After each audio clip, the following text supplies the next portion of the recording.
Welcome to the podcast, Let the Prophets Speak. Today we continue our study of the second book of Kings, second book of Kings, that is Malachim Bet. We are in this chapter 2, that's Parak Bet, and we are about to read verse 15. We just learned in the last podcast of Eliyahu being carried in some sort of tornado or whirlwind, being lifted up into the sky, and afterwards disappeared. Elisha mourned the loss of his great teacher, and Elisha then crossed the Jordan by performing another miracle. When the prophet, the Bnei HaNeviim, the prophecy students, so to speak, who had been watching from a distance, saw that Elisha split the Jordan River and came back again.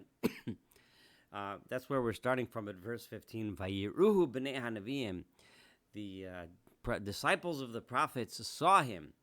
Asher b'Yericho, the prophets who were living in Jericho and Yericho, mineged, when they saw him from opposite the river, Vayomru, and they said, Nacha ruach Eliyahu al Elisha. It must be the spirit of Eliyahu, the spirit of Elijah, the one who performed all those miracles. We now see his student Elisha performing a miracle. So must be the spirit of Eliyahu is now upon Elisha. So vayavo'u lekraso, so they came to greet him, vayishtachavu lo arza, and they bowed to him. Vayomrei lav, and immediately they said to him,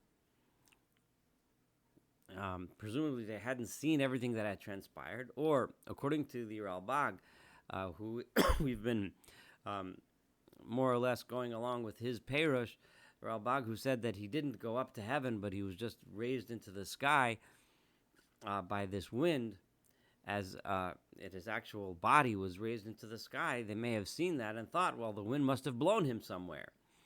So Vayomrei lav, so they said to him, Hine no yeshes avodecha chamishim anoshim b'nei chayil.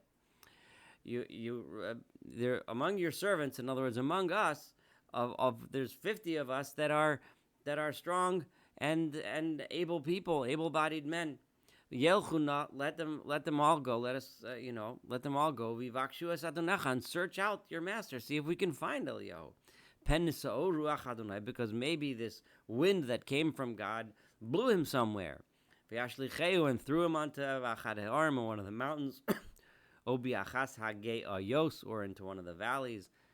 So Vayomer, Elisha said, Lo tishlachu. Remember, Elisha had been told by Eliyahu that he was going to be taken away. Elisha had no idea, of course, where Eliyahu was taken to, but he knew Eliyahu had already told him that he's going to be gone. So he said, don't bother. Don't bother looking. Excuse me.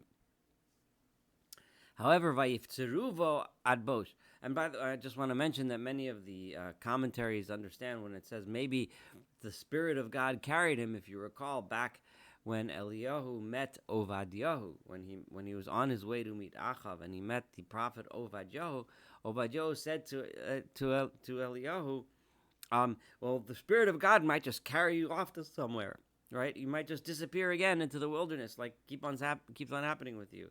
The Spirit of God just carries you from place to place, as we've seen in this chapter itself in the last podcast about how Eliyahu, just wandered from place to place based on whatever the Spirit of God would lead him. So that's another way of understanding. Perhaps the Spirit of God has carried him off. But I'm translating it a little bit more literally. Simply the ruach, the wind that was brought about by God, blew him somewhere. So they bothered him. Vayifteruvo ad bosh. They bothered him until it was literally means until he was embarrassed to say, don't look for him anymore. Because they kept on saying, maybe he's away somewhere. What do you mean you're not looking for him? So he couldn't, at some point, he couldn't say, don't look for him. They're offering to look for your teacher. So he said, Vayomer shalachu, go ahead, send them to look. Vayishluchu chamishim ish. So they sent 50 men to look, Vayavakshu shlosh yamim, and they searched for 3 days. V'lo mitzauhu, and they could not find him. So he was gone. Presumably the importance of this episode is that Among other things, the importance here we should recognize is that Eliyahu, though he was blown somewhere, he wasn't found. He wasn't findable. He had disappeared. He was truly gone. Vayashuvu elav. So they came back to Elisha v'Yoshev b'Yericho, and at this time he was staying in Yericho. Still 3 days later. Vayomer aleim, and he said to them, "Hello, amarti lechem al telechu." And obviously they came to him and said, "Well, we couldn't find him." He said, "Well, didn't I tell you? Don't bother looking." The attitude here is a little bit off-putting, and that is that why couldn't Elisha shouldn't simply have answered them, thank you very much for your efforts. I'm sorry we didn't find him. But instead he said something like, "I told you so," which starts to get you a little bit of a feeling here, and it's not a comfortable one. The next story in verse 19, Vayomer anshe ha'ir el Elisha. The people of the city, in other words Yericho, where he still was, said to Elisha, Hinena moshav ha'ir tov. Here, look, you can see that this city is a nice place to live. Kasher adoni roa, like you could see, it's nice. To this day, there's palm trees, and it's in a nice valley. It's on a plain. There's mountains around it. It looks pretty.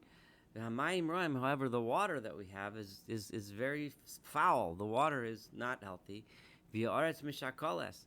And the land living here causes people to die. So people are, because the water is somehow poisoned, whether there's some kind of bacteria growing in there. It's just not good. It's not healthy. Vayomer, so Elisha said to them, Kechuli tzluches chadasha, take for me a new dish, v'simu sham melach, and put some salt in there. Vayikchu elav, and they brought him this dish with salt. Vayetze al motza hamayim, and he went to the place where the water came out, the spring for where the water was flowing from which the people of the town of Yericho got their water. Vayashlech sham melach, and he threw salt on it. Vayomer, and he said, Ko amar Adonai, so says God, Ripisi lamayim oila, I have healed this water. Lo yiyeh misham od maves umshakalas, there will be no longer any death and bereavement coming from this spring. Vayerafu amayim, and the water became healed, it became healthy. Adayom hazeh, to this day, this particular spring near Yericho, near Jericho, gave clear, healthy water. Kidvar Elisha asher diber, as Elisha has said. So here you have a story of Elisha doing another miracle, another work of wonder, similar in many ways to the miracles that were done by Eliyahu. If you remember, back in the beginning of Eliyahu's days, one of his early miracles was making the jug of oil by this widow who helped him out, right? Keep on flowing. This is similar in the sense that the people of Yericho gave Elisha a place to live. He resided there, a nice place to live. And they didn't have water to drink, and he enabled them through a miracle to drink, to have healthy water to drink. Vayal misham Beit El. So, and then Elisha left Yericho and went to Beit El. It's not stated as to why he did that. Presumably Beit El is, remember, the place where the other Bnei Nevi'im, the other disciples of the Nevi'im, were. So maybe he was going to meet with them. Who knows? That's just conjecture. But the verse does not state why it is that he did it. V'hu ole baderech, and he's going up along the road. U'na'arim kitanim yatzu min ha'ir, and some young boys left the city. Presumably this would be the city of Yericho. Vayitkalsu bo, and they made fun of him. They called out names to him. They called him out in a derogatory way. Vayomerlo, and they said, "Alei kereach, go up, bald man, go up, bald-headed guy." So they started calling him derogatory nicknames. And it's interesting because, remember, Eliyahu, his teacher, was described as a very hairy man. Elisha was apparently a bald man who did not have a lot of hair. And here you have these boys making fun. There's a lot of literature in the rabbinic literature trying to understand who these boys were and what they were doing. But on the surface, it's important to point out that the verse here presents them as just a bunch of little kids making trouble and making fun of a funny-looking old man, or that's what they were calling him, which is obviously something that is very disrespectful, very um, inappropriate, and wrong, but not necessarily something that deserves a tremendous punishment. However, what happened here was in verse 24, Vayifen achara vayirem, and he turned around and he saw these boys, Vayikalaleim b'shem Adonai, and he cursed them in the name of God. Vatetzena, and immediately shtayim dubim min hayar, two bears came out of the forest. Now, obviously, a lot of things might have changed between those days and nowadays in terms of the geography and the topography of the land.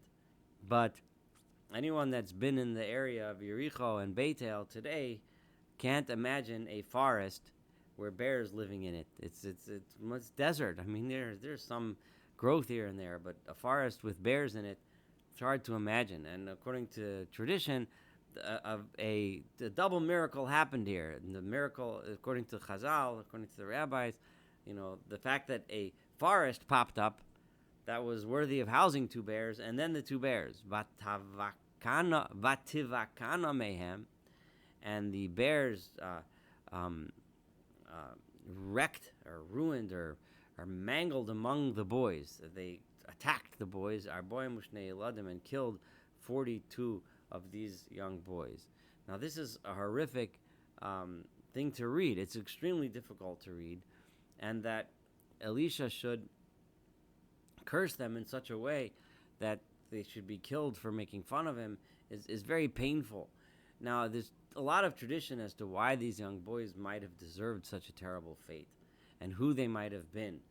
So among those traditions are the idea that these boys were making money off of the fact that the people of Yericho didn't have clean drinking water.